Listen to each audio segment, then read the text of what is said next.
Good afternoon all. So today we are going to continue with the subsidiary books. In the previous class, we have seen the purchase book, and we also understood how to solve the analytical way of solving the purchase book. Analytical way means where we have to show detail about all the expenses that has happened, right? We had the CGST column, we had the IGST, SGST column, we had the IGST column. You can have that with the detail, okay? So that is the analytical column. Along with that, if there is any specific expenses, for that also we can keep a column. That means that will prove as a detail of what expenses we are incurring for getting the goods, okay? So let's start with the subsidiary books, and we will continue today with first of all purchase day book and purchase return book. Then we'll go for the sales day book and sales return book, okay? So I will explain you the notes and then we will start sharing that. So first of all, let me explain you the notes about the subsidiary books. Yeah, subsidiary books. So as the subsidiary books says itself, it is a book which is prepared in what you can say, subsidiary means what, in addition to the main books, okay? And why it is prepared in addition to the main book? To serve the purpose of some specific purposes are there, okay? Some to serve the purpose of, first of all, if I say a purchase book, then to serve the purpose of finding out credit purchase. If I say purchase return, then to serve the purpose of finding out purchase return. If same way, if I say sales day book, then credit sale. And again, if I say sales return, then again it is a to find out how much return, sales return customers made to us, okay? So these are the concepts, these are the requirement. Like say cash book, why do we prepare cash book? To know the cash balances, cash in hand, cash at bank, right? So for specific purpose, in addition to the main books, this additional books are prepared, that is subsidiary books, okay? So in the previous class I have taught about the purchase day book. I'll just explain once again today. The rules of purchase day book include only the credit transactions, okay? There is a credit purchase of goods will be entered in the purchase day book. Cash purchase of goods will not be entered, okay? And purchase of assets will not be entered here. Clear? Purchase of either credit, on credit or cash, doesn't matter. If it is purchase of asset, it will not be entered here. Then GST will be kept as in the name of input GST, okay? GST paid for purchase is called input GST. Then coming to the next one, purchases return.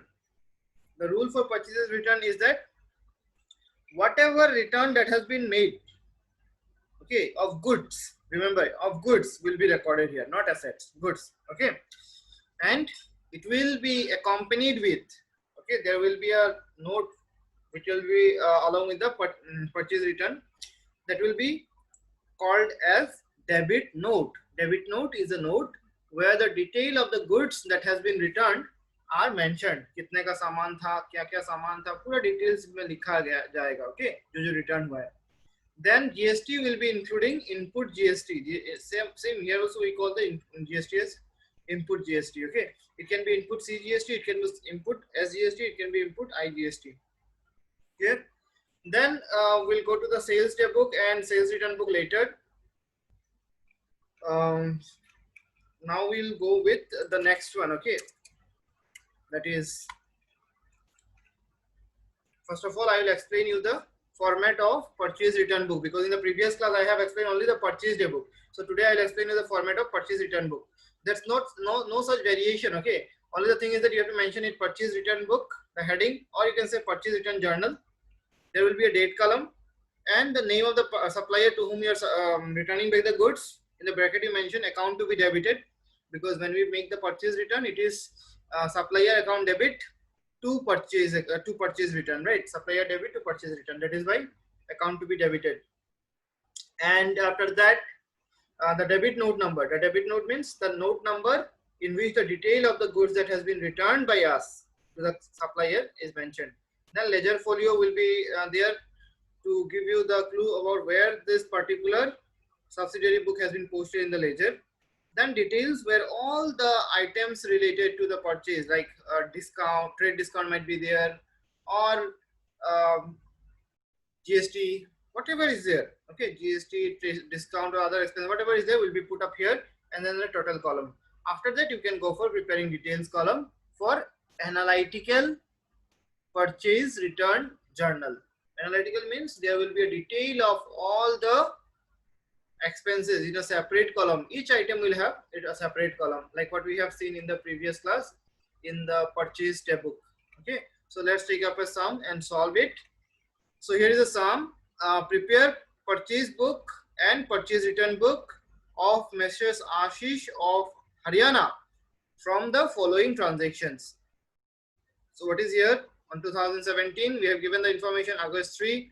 We have to prepare purchase book and purchase return book. So immediately what you will do is that you first of all find in the transaction how many items related to purchase is there and how many items related to purchase return is there. Okay, be careful that you will not include cash purchase, you will not include purchase of asset, remember that. So first of all, purchase from Messrs. Hari Ram Punjab, what is there? 1000 pencil, 5000 pencil and trade discount is there. So obviously it is referring to what it is referring to?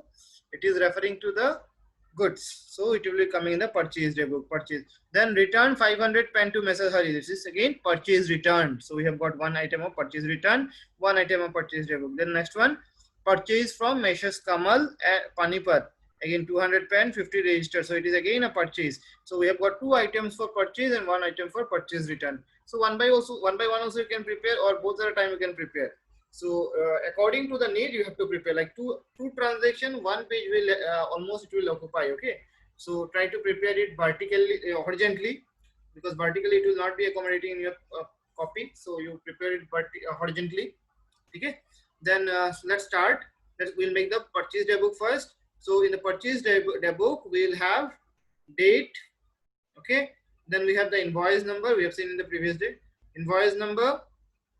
Okay, then name of the supplier, ledger folio, details, total.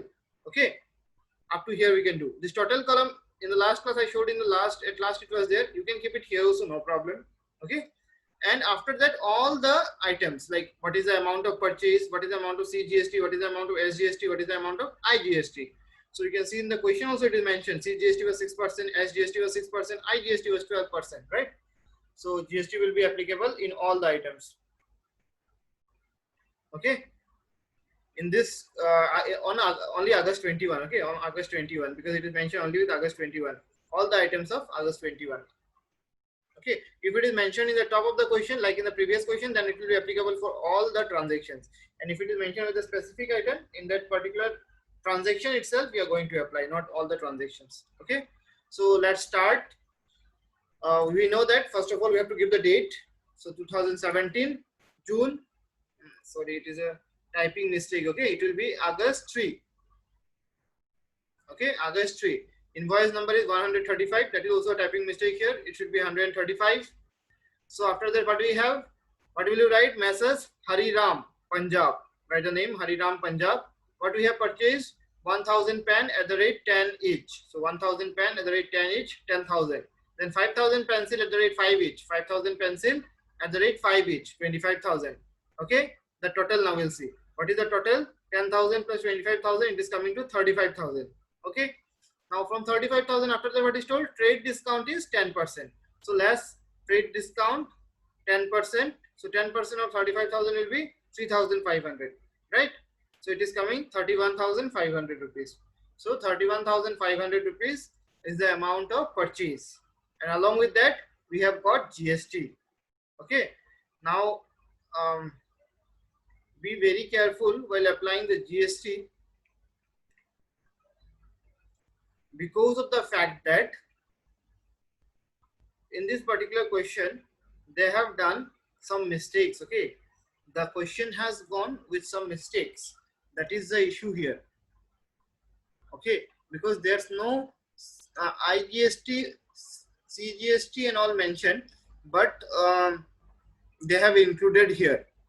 Okay, so this amount is also not supposed to be included here. So you ignore it. IGST, you ignore it. Okay,